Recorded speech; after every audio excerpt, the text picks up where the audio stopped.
जिन्होंने बच्चे कोनों से मुझे प्यार दिया है, आशीर्वाद दिया है। आज अपने ही परिवार में मैं हाजिर लगा रहा हूँ। हमारे परम आदरणीय थे राकेश तिवारी प्रधान जी, बड़ भैया की तरफ से 500 रुपए का प्यार भरा आशीर्वाद, जोरदार ताली होगी चाहिए। मैं अपने बड़ भैया के चरणों में प्रणाम करता हूँ, आशीर्वाद का कामना करता हूँ।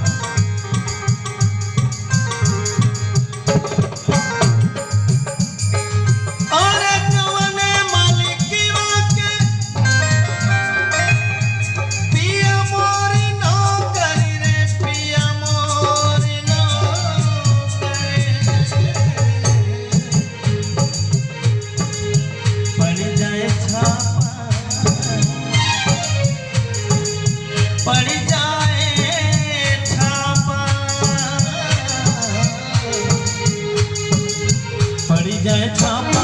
पुलिस नहीं जाएगी रे गलियां बैरन, पड़ जाए छापा पुलिस नहीं जाएगी रे गलियां बैरन, गलियां बैरन पिया के नहीं जाएगी रे गलियां बैरन। लेकिन औरत बेचारी रोवती है, छपटिया दिया ओकरा के कुछ ना समझ में आवत है कि अरे का हो गइल, हमरा के कहां छोड़ के चल गेल। दिमाग में काली माई के दरबार में कहा हाजिर लगा रहा जवने सवतिया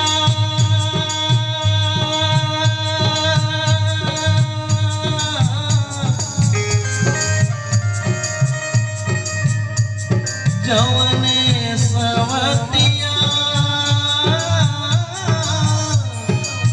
जवने सवतिया जौन सवतिया के पिया मोरा आस के जौन सवतिया के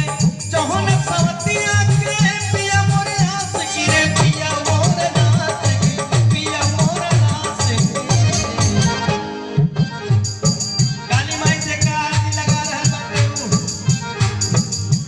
गिर जाए बिजली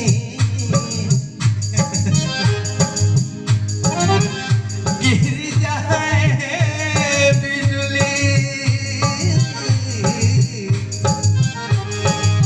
गिर जाए बिजली सवत मारी जागी रे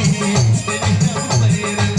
गिर जाए बिजली सवत मारी जागी रे गलियां बैरन, गलियां बैरन पिया के नहीं जागी रे गलियां बैरन। लेकिन मन को उसका कहता रो करस धीर धर गोरिया रे तोर पिया आई नहीं, धीर धर गोरिया रे अरे धीर धर गोरिया रे तोर पिया आई गई रे तोर पिया आई गई। गान कहते मंतु से सरकार विनती करी नहीं, विनती करी नहीं, विनती करी गई मन को सजना जागी रे गलियां बैरन, विनती करी गई मन को सजना जागी रे गलियां बैरन,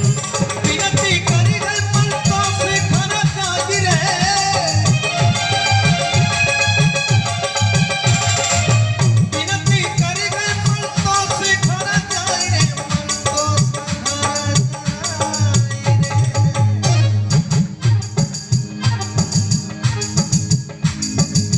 का